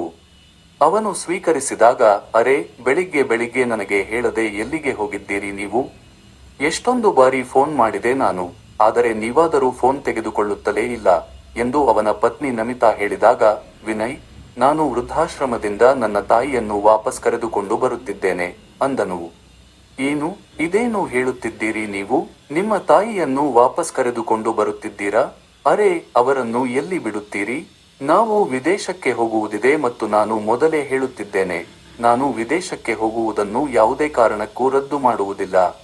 ಅವರನ್ನು ಎಲ್ಲಿಂದ ಕರೆದುಕೊಂಡು ಬರುತ್ತಿದ್ದೀರೋ ಅಲ್ಲಿಯೇ ವಾಪಸ್ ಬಿಟ್ಟು ಬನ್ನಿ ಎಂದು ನಮಿತಾ ಹೇಳಿದಾಗ, ವಿನಯ್ ದೃಢ ಸ್ವರದಲ್ಲಿ, ಖಂಡಿತ ಇಲ್ಲ, ನಾನು ನನ್ನ ತಾಯಿಯನ್ನು ಒಬ್ಬಂಟಿಯಾಗಿ ಬಿಟ್ಟು ಅಮೆರಿಕಕ್ಕೆ ಯಾವುದೇ ಕಾರಣಕ್ಕೂ ಹೋಗುವುದಿಲ್ಲ. ನಿನಗೆ ಎಲ್ಲಿ ಹೋಗಬೇಕೋ ಅವಶ್ಯವಾಗಿ ಹೋಗಬಹುದು. ನಾನು ನಿನ್ನನ್ನು ಕೈಬಿಡಲು ತಯಾರಿದ್ದೇನೆ, ಆದರೆ ನನ್ನ ತಾಯಿಯನ್ನು ಬಿಡುವುದಿಲ್ಲ ಎಂದು ಹೇಳಿ ವಿನಯ್ ಫೋನ್ ಕಟ್ ಮಾಡಿದ. ಈಗ ಯಾವುದೇ ಪರಿಸ್ಥಿತಿಯಲ್ಲಿ ತನ್ನ ತಾಯಿಯನ್ನು ಒಬ್ಬಂಟಿಯಾಗಿ ಬಿಡುವುದಿಲ್ಲ ಎಂದು ವಿನಯ್ ಮನಸ್ಸಿನಲ್ಲಿಯೇ ನಿರ್ಧಾರ ಮಾಡಿಕೊಂಡಿದ್ದ. ಸ್ನೇಹಿತರೆ, ಕೊನೆಯಲ್ಲಿ ವಿನಯ್ ತೆಗೆದುಕೊಂಡ ನಿರ್ಧಾರ ನಿಮಗೆ ಸರಿ ಅನಿಸುತ್ತದೆಯೇ? ನಿಮ್ಮ ಅನಿಸಿಕೆಯನ್ನು ಕಾಮೆಂಟ್ ಬಾಕ್ಸ್ನಲ್ಲಿ ಅವಶ್ಯವಾಗಿ ತಿಳಿಸಿ ಮತ್ತು ಈ ಕಥೆಯನ್ನು ಕರ್ನಾಟಕದ ಯಾವ ಪ್ರದೇಶದಿಂದ ನೋಡಿದ್ದೀರಿ ಎಂದು ತಿಳಿಸಿ. ಕಥೆ ಇಷ್ಟವಾಗಿದ್ದರೆ ಕಥೆಗೊಂದು ಲೈಕ್ ಕೊಡಿ ಹಾಗೂ ಇದೇ ತರಹ ಕಥೆಗಳನ್ನು ನೋಡಲು ನಮ್ಮ ಚಾನೆಲ್ ಅನ್ನು ಸಬ್ಸ್ಕ್ರೈಬ್ ಮಾಡಿ. ಧನ್ಯವಾದಗಳು. ಓಂ